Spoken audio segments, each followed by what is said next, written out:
how do I know as a brand when to jump in and say something versus like not? I get asked that question a lot. So I don't know. You may have that question again, but my talk may also give you some answers on that. So we're going to talk about brand building with Agile marketing today. And so first, I'm just going to take you back to when I was growing up. Um, the news and the New York Times was sort of the center of the universe in my world. I'd get up in the morning, go downstairs, my parents are at the table, the newspapers spread out, they're looking at different sections. My mom says to my dad, "Hey, did you read Tom Friedman today?" Or, "Hey, did you see that story on do?" And I always just thought, wow, the people that make the news are really, really at the center of the universe. And so I sort of had that in the back of my mind as I kind of navigated my career and weaved my way through digital marketing. Eventually ended up doing a stint at the Associated Press. And that was actually right before I joined the New York Times. And at the Associated Press, um, I was running an area of the digital business, but on the election night, they took volunteers. And so you got to staff this sort of command control center where all the votes were coming in from around the country and the phones were ringing off the hook. And you really felt like you were sort of part of making this democracy go round, right? And I'll never forget that feeling of being part of history as it was made. And I think that's what I loved about being in the news business. So, I started my earlier career at Wired and CNET and made my way to the AP and then the New York Times, went back to Wired to run product development. And so I had this sort of 20 years in digital media and being at the heart of these publications that sparked conversation, right? And put ideas forth and had a strong point of view. And, I kind of got to the end of that journey and I thought, wow, it would be cool to kind of take this toolkit to some brands that also want to spark conversation and build their brands through storytelling. And so at the time, Brian Chesky was very much in that mindset when I went to Airbnb to run content marketing. And same thing when I got a call from Mark Benioff to build a content marketing team at Salesforce. So, in the time that elapsed, I would say the last 10 to 15 years, I think you all know that research shows that people have really kind of lost faith in some of our institutions, in government, in the nonprofit sector. There's really this sort of lack of buy-in, and companies are really being forced to stand up and take action and be responsible in new ways. And I think that companies and the people that power them right now are the ones who are really creating our next generation of capitalism, right? I mean, what do we want it to look like, right? Consumers and customers, employees, they care deeply about certain things like the environment and climate change, right? No one wants to work for a company that's a polluter. They care deeply about employees being stakeholders, right? They don't want to be treated as a human resource. They're a key stakeholder on your team, right? They care about equality, right? Equal pay. They care about diversity and inclusion. And so all of these tenets of, what we refer to as ESG are becoming really, really important for companies that want to win.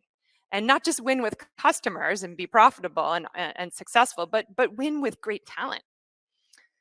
And so companies are being prompted. I mean, Larry Fink from BlackRock, he put this out a few years ago. Companies must ask themselves, what role do we play in community? How are we managing our impact on the environment? Are we creating a diverse workforce? Are we adapting to technological change? So when you have institutions, major shareholders like this prompting companies to step up, I mean, this stuff is real. It's not just talk, right? And I think some of you ask questions about that, like what's authentic and what's not. And then the answer is it needs to be authentic. And so this ESG narrative is paramount. And I like the Buzzy framework: people, product, planet. That was something we used a lot at Salesforce when we thought about positioning. And this is a really fascinating study. I don't know if you guys have seen it, called from Edelman, called the Edelman Brand Trust Report. And I recently was teaching a class, and I assigned it to all my students. You know, brands are really needing to operate at this intersection here between culture, purpose, and society. And in this report, it's really saying that, you know, brand trust is really the new brand equity. And when you don't have trust in your company and your products, you're not even going to make the sales that you need to make. It's something like, you know, one in four people would buy a product from a company that they don't trust. I mean, really, everyone wants to buy from a company that they trust. And consumers are voting with their pocketbooks, right? They really, really want um, companies to take a stand on issues that matter. And so when we say, okay, well, what does that mean? How does a brand take a stand? To me, it's structuring yourselves in an agile way so that you really can show up on a day-to-day basis and be a part of a cultural conversation. You can drive culture, but you can't do that if you're structured in an old-fashioned, you know, way. And so that's where I'm talking about agile marketing. And I actually have never Googled agile marketing. So these are just my ideas. And it might mean something different to everyone. But this is sort of my definition. So this is a cool chart that a friend of mine from Twitter shared with me. And it kind of just shows, you know, a little bit of a matrix of how marketers need to think about jumping into the conversation, right? So there's like the plan things that you do, like brand campaigns, right? They take a really long time to plan. You allocate this big bucket of dollars. There's a lot of back and forth. It takes time. But on the other side, and that's where Twitter plays the most, is your always on presence. And how do you in this quadrant between sort of how you show up every day and the unpredictable, and you guys were talking a lot about the unpredictable. That's part of our marketers' day-to-day existence now, right? It just feels like we're crisis to crisis. And so how do you actually act in a responsive way as a brand? Well, you have to be ready. You have to have people, talent, and teams that can work in an agile way. Otherwise, you miss your window of opportunity. And so I feel like the brands who will win know how to bring their values to life, and they do this with really well-defined themes, editorial brand pillars, if you will. And when you have this type of framework, you know exactly where you're going to play, what you're going to talk about, this big umbrella. It makes it a lot more easy to align internally on how you're going to execute. So if you look at the brand editorial themes that Patagonia has, and you can see this on their website, they want to make the best product, do no unnecessary harm, and implement solutions to the environmental crisis. It's very straightforward. And I love it when I get emails from Patagonia because it says, hey, are you going to go out to your local farmers market today? Don't forget to support local agriculture. And then it says, and here's like a really important pair of shorts you might want too. And so a few years ago, when President Trump decided to try to acquire some land in Utah that was a national park, Patagonia, in about an hour or two, turned their homepage into this. They made a really big, bold statement and they took a stand, and they were able to do it so quickly. Now, I've seen companies where people say, oh, it takes weeks for us to get this request in to change a web page. And I'm like, what? That's bonkers. You need to be ready to change a web page overnight. Airbnb was the same. They have really, really well-defined themes. The platform is about economic empowerment of the hosts, belonging and acceptance, right? Anyone can stay anywhere. Open doors. You have to every host has to sign a pledge that they will not discriminate against guests. And this concept of magical travel, experiencing the world. And they also, time and time again, have stood up immediately responding to political events. So when President Trump issued a travel ban on people coming from specific Muslim countries, Airbnb put together this incredible statement in a matter of days, and they ran it on social, and then they decided to turn it into a Super Bowl commercial, and ran that very shortly after. And the way that they did that is every one of these faces is someone on staff. So they had a team in-house. They didn't need an agency. They knew immediately how to write that script, grab people, create a quick video, and execute. And they were able to seize a moment to make a statement that worked not just for the beliefs and the values that the founders had laid out, but it worked because it spoke to their values of belonging and acceptance. And so, circling back and tying this into where I started, which was talking about newspapers, and media, vehicles that spark conversations. The newsroom is such an amazing example of agile. It really is a daily miracle. I mean, think about, at Wired Magazine, we published about 30 stories a day. At the New York Times, it's probably closer to like 200, 300. It's really incredible, and it's this well-oiled machine. And marketers have so much to learn from this kind of operation. And so this is sort of the suitcase that I brought when I went from the media world into brand marketing. And this is what I'm going to share with you. So if you want to think about being responsive as a brand, I'm suggesting that you start acting like a newsroom. And so we'll talk through these, but these are the key points here. So the first one, okay, one of the things I love most about the news business, and this is sort of a famous meeting, it's called the Page One meeting. So the New York Times has a conference room called Page One. And every day at 9:15, all of the editors from the key sessions would get together and they would discuss what are the key stories of the day. And this is going back, so forgive me, this is when we were more focused on print. But really, it was the paper is going to close at 4 p.m. What are the stories that are going to be on the homepage? Okay. And so they had to go around and they had to relentlessly prioritize, right? And so the editor-in-chief is calling the shots. He's like, no, no, no, yes. No, no, no, yes. Go. How often does that happen at a marketing meeting? It's like, well, we could talk about that, or we could talk about this, but so-and-so in that department might not like it if we talk about that. There's incredible agility in this process. Newsrooms also publish early and often. So a story breaks, and you've seen it on the New York Times homepage, it'll just say breaking news, a bomb explodes, or some other sort of breaking news. And they don't even have to have the story ready. They'll just put the banner up. And then as soon as they start to get the story in and they get details, they publish a first draft. And that story is updated throughout the day, throughout the week. It turns into multiple shapes and forms, right, as it evolves. But that's something that brands don't know how to do and can't really do and are fearful of doing. And there's lots of reasons. There's legal reasons, there's PR reasons, there's lots of reasons to be careful about not rushing. But the idea of iterating, of starting with a small piece and adding to it over time, I think is something that brands can learn from.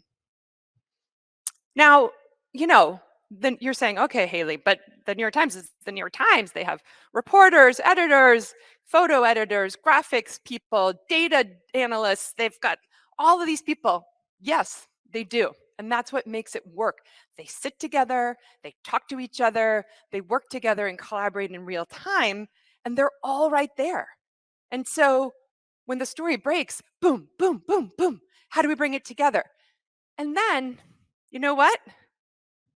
Then we know where it goes too. Like every day we deal with this fast process. And so we know exactly that this kind of story gets reviewed by this person, that copy editor, and it goes to publish. If there's any kind of controversy, maybe you add one more layer, but that is it. And that guy, the guy who would be the top dog reviewing everything, the executive editor, he sits down there too. Hey, Bill, what do you think? Do we need your opinion on this? And so it's incredibly efficient. Now, this is the biggest struggle I see at brands. It takes forever to get sign off on anything, right? It's like, oh, who needs to see it now? Is it the head of comms? Is it the head of marketing? Is it the CMO? Does it have to go to the CEO? Does it need to sit on the CEO's desk in his office? Where is he? Oh, he's at Davos. He won't be back for a while. It's like it takes forever, right? And so when you have a really clear path to publish, it's amazing what you can do. Now, a newsroom also sits and looks at this tool called Chartbeat. Anyone raise your hand? Have you seen Chartbeat before? Okay, Chartbeat, I'll put in a plug for Chartbeat. I think it's a great visual tool, highly used in media, not as much in marketing, but I'm not sure why. And then this drives me up the wall. Marketers will roll something out, put it up live, and then they'll kind of sit and wait for someone in a data department to pull a report a week later. Well, in the newsroom, everyone sits with Chartbeat on their desktop, and they look and they see, oh, concurrence, 14,000 concurrence on this story. That means everyone in the room knows there are 14,000 people looking at our story right in this moment. And we can make choices. We can figure out, okay, wait, let's put some more resources into this story and not that story. Let's figure out who's coming, what path, what referral sources. We can be smart about how our audience is using our content from the second we put something live until the time that it doesn't matter anymore. We can optimize on the fly. Now, I have had a hard time in my teams optimizing with dollars. It's like, oh, but that's the media team. They got to buy it. It got to go through the agency. It's going to take like I don't know, like 3 weeks to set up. And I'm kind of like, well, wait, I have what I call kind of breaking news in the brand world. I've got this great post that's really trending well on LinkedIn or Twitter. Can't you just throw like $1,000, $2,000 against it to like get lift off? Well, can you put that on a spreadsheet? It's like, oh, a week later, well, that spreadsheet's out of date now. Now I have different stories that are trending. So my point is that marketers are so far behind in using metrics. And this, I don't know if you guys have seen this report, Content Matters from WordPress VIP. So Tess Needham at WordPress VIP put together this incredible report. It's free. You can grab it on their website. And they interviewed a whole bunch of content marketers. I mean, half of them have no idea how their content's performing. Now, when the internet was discovered and became a thing, and I was there in the 90s in San Francisco, and lights started going off in the minds of marketers. Boom, we have immediate access to data. There's immediate data. We're not looking at like TV shows being consumed. This is like, wait, our banner just got clicked on. There's data. But still, 50% of marketers aren't looking at the data or don't know how to get the data or aren't even talking to the department that can look at the data. I just don't get this. So the next step in acting like a newsroom is making good content. It seems obvious, right? And this is a picture of a news team at the Cincinnati Enquirer, and this is what it looks like when you find out that you won a Pulitzer. And I'll tell you, the day that the Pulitzers are announced in the New York Times newsroom, I mean, it's just like the hair on your arms is standing up, and it's so exciting. It's like, oh my God, our work just got recognized. It was so important, right? And this team did a really amazing investigative report on the heroin epidemic in Ohio, and won this incredible award. So this is like whole separate talk. You'll have to bring me back for this talk. This talk is like, how do you make good content? Well, there's a million things I could tell you. It could take me all day. But I'm just going to summarize. And this goes to your question earlier.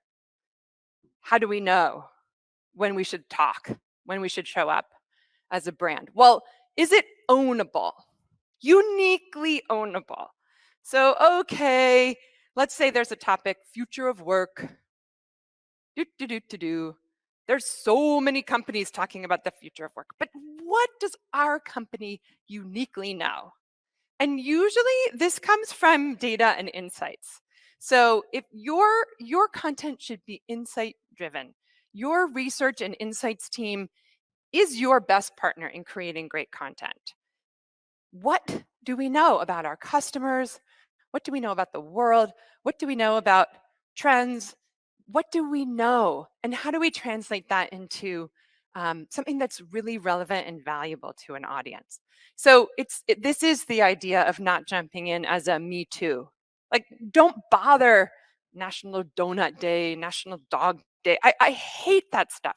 Like, jump in when you really have something that's unique and valuable and contains an insight, has a point of view. And of course, I think you guys probably all know this, but the importance of thinking story first and audience first, not format first. So how often does it happen at a marketing team where it's like, we should have a YouTube channel? Oh, well, what would be on it? I don't, YouTube videos. Well, what are the videos about? Well, we just need content. I hate the word content. Could we all stop using the word content because it's meaningless? What is content? I hate it. I hate it. I hate it.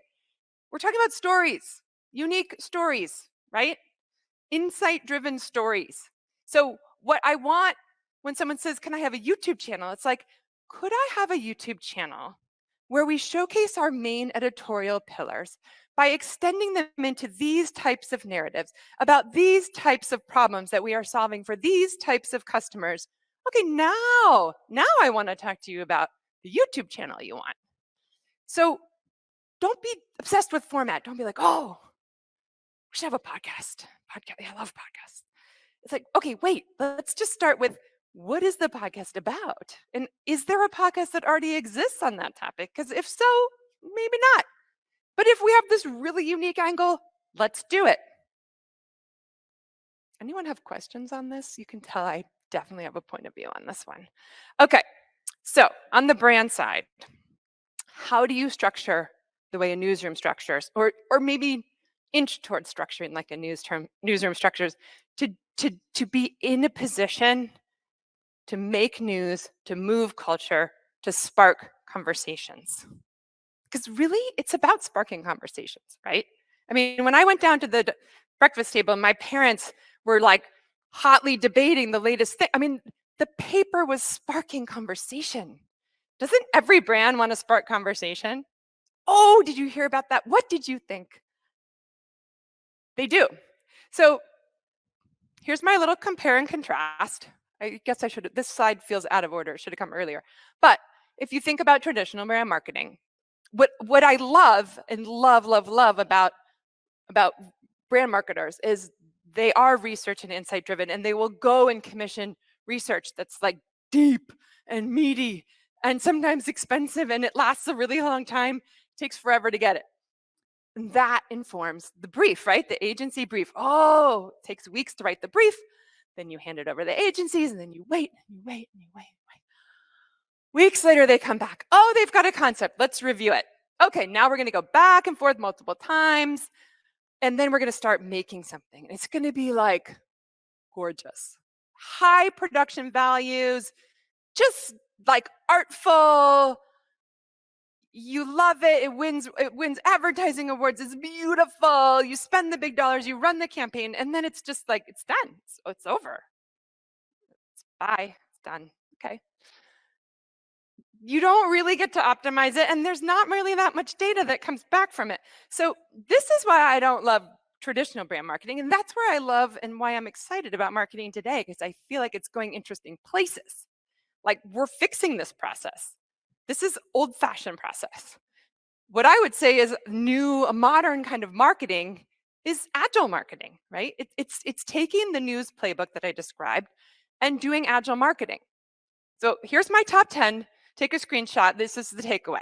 Okay, I'll flip back later if you want me to. But this is what we're going to talk through.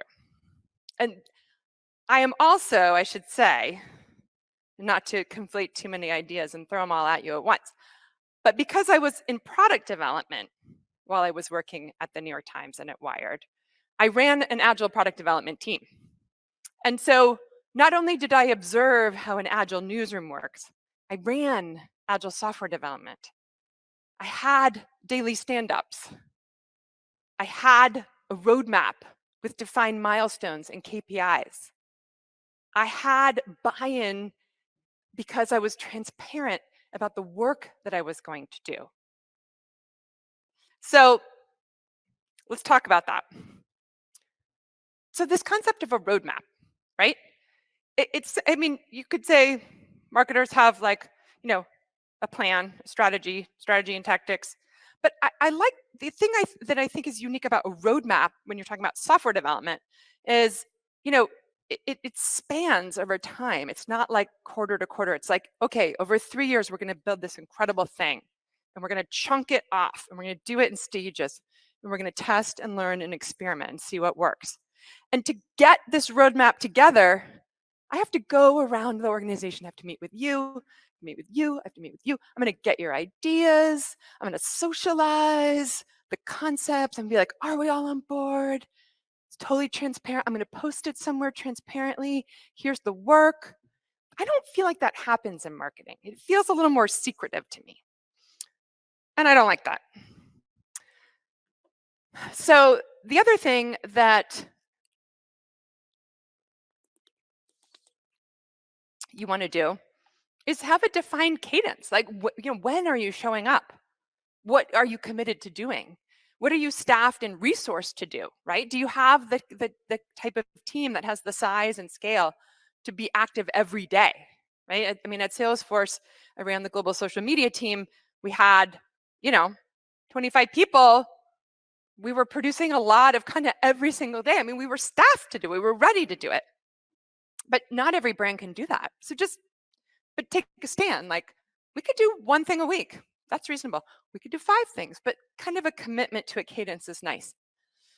And when you're attempting to be agile, one of the most important things you can be is consistent. And the way that you can be consistent, and I have Apple's logo here because who is more consistent if not Apple? Every single piece of collateral you see from Apple, every single product you unbox from Apple, it is all equally gorgeous and consistent, right? Have you ever seen anything from Apple and been like, I don't know if that's Apple or not? It's like, it's from Apple. It looks like Apple. Apple looks like Apple all the time. But sometimes you go to a company or a brand and it's like, it looks a million ways. And it's like, well, is that our brand? That's how we did it last year. It's not how we're doing it now.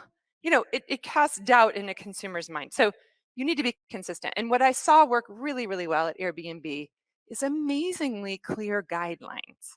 So when you think about Airbnb's Instagram feed, it's all user generated content. But if you zoom out to the full view of the grid, it's like, well, it all hangs together. The lighting is all kind of the same. The angles are all uniquely different, but similar. And that is because the guidelines are so incredibly brilliant. I can't even tell you these guidelines are like no direct faces, no smiles, be in motion, look at it from this viewpoint, must be light source. So specific. And so that team could be really agile every day because it was so specific what the approach was and so consistent. I already ranted and raved about insights. I think I already said enough about that. So the other thing about being able to be agile and being able to move fast and make decisions is actually having a strategy.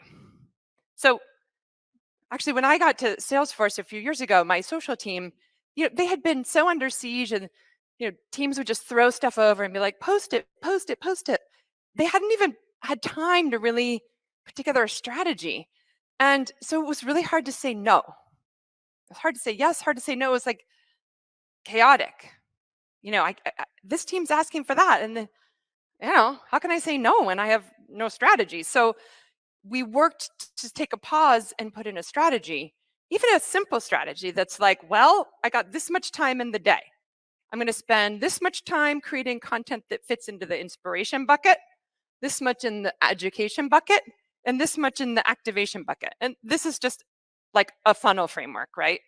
So, but I have found this really helpful when you think about all sorts of content planning. At the top of the funnel, the content is there to inspire, right? Do I crack a smile? Do I give it a glance? Do I register? Oh, that's from Salesforce. I like that brand. Or I'm just noting that brand. in the bottom or the middle of the funnel, you want to get people a little more engaged. You want to educate them. You want to give them something of value. Teach me something. Make me smarter. Maybe I'll read that post. Maybe I'll like that post. Maybe I'll share that post. And then, the next stage, which we all want to get to, is like, oh, well, will you join me for a webinar?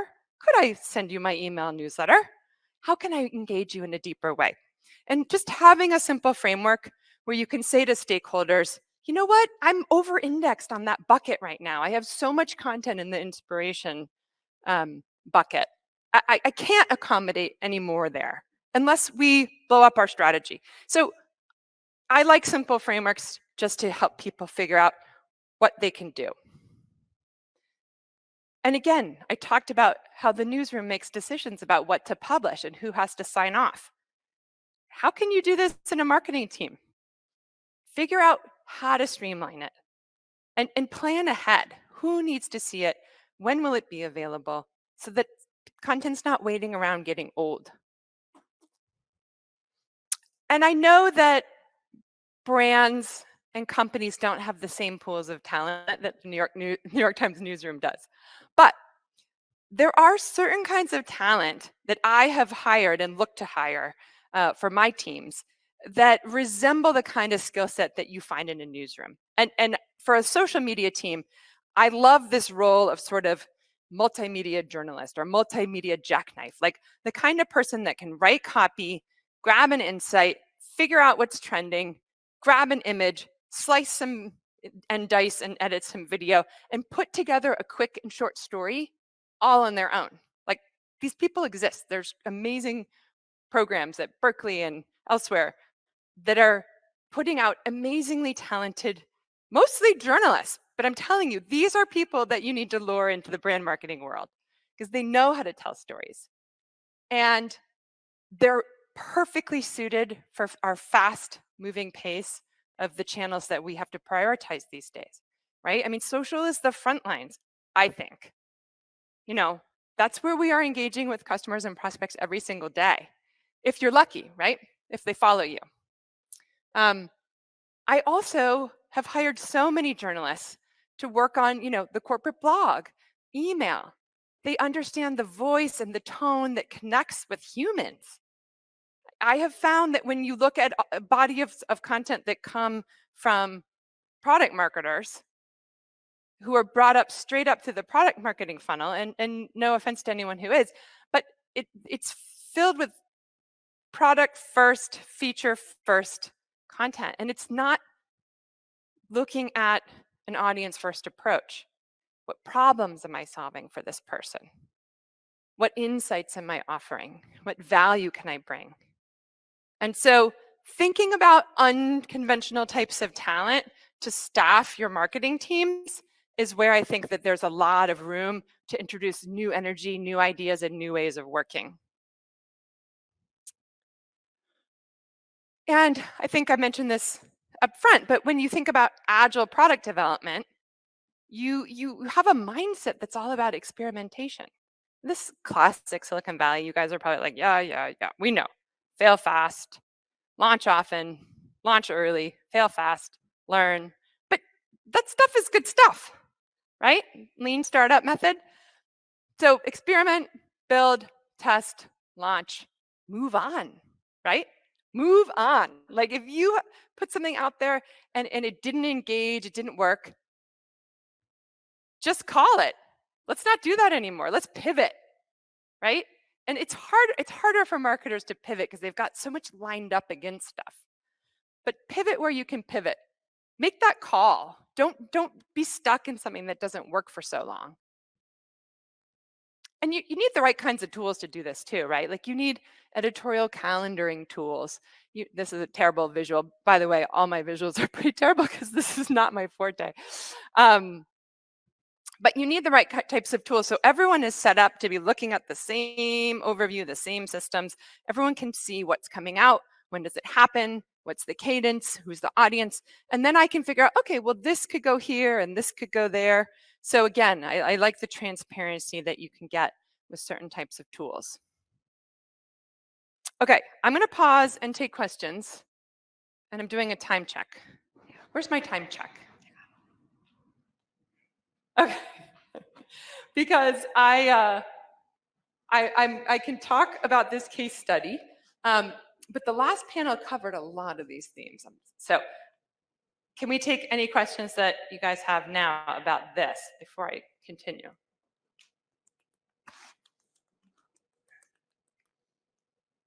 Okay, no questions. I think people might be ready for drinks. Who's ready for a drink? A couple people. Okay, all right, all right. All right, I promise this is a short section and then I'm done. Okay, so at Salesforce, um, similar to the panel you heard before, when the pandemic hit, we were right in the middle of this sort of ideal integrated planning process.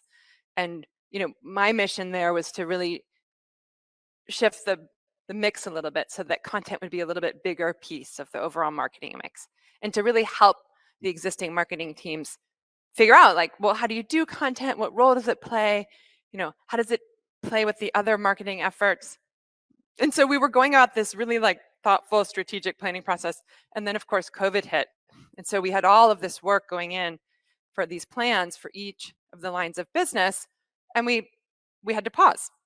And thank God our CMO was very quick and she said, just shelve everything. It's totally not relevant anymore.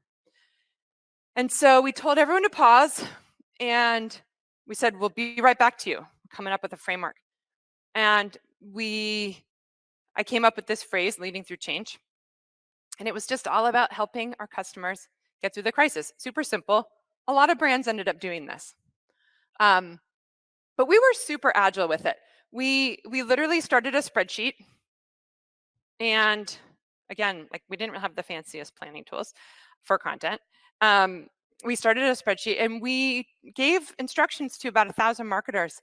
And we just said, start thinking about stories, headlines. What do people need to know, right? If you are a store and your business needs to be digital and you're not digital, like, how are you going to get digital overnight? How are you going to transform your business overnight? If you're an email marketer, well, what should you do? Pause everything? No, well, there was some nuance. You have to change your voice and tone. You have to be more empathetic. So we had a lot of helpful advice and we just needed to deliver it. And so, we needed to help people answer the questions they had. Like, how are we going to go back into the office? How would it be safe to work in the office? What kind of leadership is needed now? So it was advice to every single customer we were targeting, the C-suite down to the sales ops person, the email marketer, the commerce leader, et cetera. And so we spun up this holistic campaign and we activated it across all of our channels, across the website, blog, social, email, podcast, you name it, really everything. And it became this huge brand level podcast that every single team could plug into. And I have to tell you, it was probably a major silver lining, because instead of firing off all of these different sets of messaging across the company, we had this very overarching holistic framework, and it made us so much more powerful as a brand. And we were able to position Salesforce as a trusted partner during a time of great uncertainty. We provided really actionable insights. It was like, here is how you need to do this. And we're telling you because we just spoke to these 5 CEOs of the top companies and we know. So we used our Rolodex, we used our access, and we delivered real value with these insights. And we got insane engagement, y'all. Insane. The content outperformed everything that we had ever done before, because it was really basic. It was like a COVID response playbook that any head of HR or CEO could download.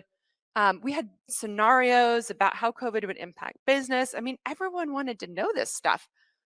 There was a mental health crisis, right? We had a lot of content about employee well-being, how to manage people, importance of mental health. And, real basics, like, if you don't have a chief medical officer, here's maybe why you might want to think about it. Here's what that person would do. And so the results were major. We saw ADX visits to ADX completions and webinars. I mean, the webinar attendance was off the charts. People subscribed to the email. They were stickier on the blog. We had crazy attendance on live streams on Twitter and social. We saw great growth because it was so relevant.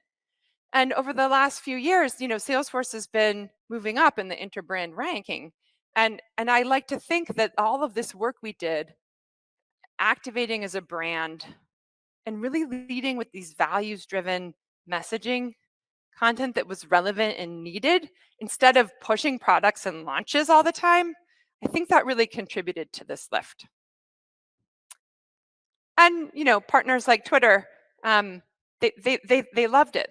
They thought it was like really helping set us apart in the marketplace. And they talked about us. So that's another KPI that's important to me. Not just the metrics, but who's talking about the work? Is it innovative? It's important to measure the good feedback you get. So anyway, my advice to you: experiment, test, learn, iterate, agile optimization rules, develop specifically for the medium, right? So again, I want a YouTube channel, or let's launch something on LinkedIn. We launched a series during COVID that we developed specifically for LinkedIn, because it's obviously a place where there's a lot of career-related content. We had an incredible leader at the company who was doing her own sort of authentic stuff all around being a boss and being a mentor. And so we launched a series called Boss Talks.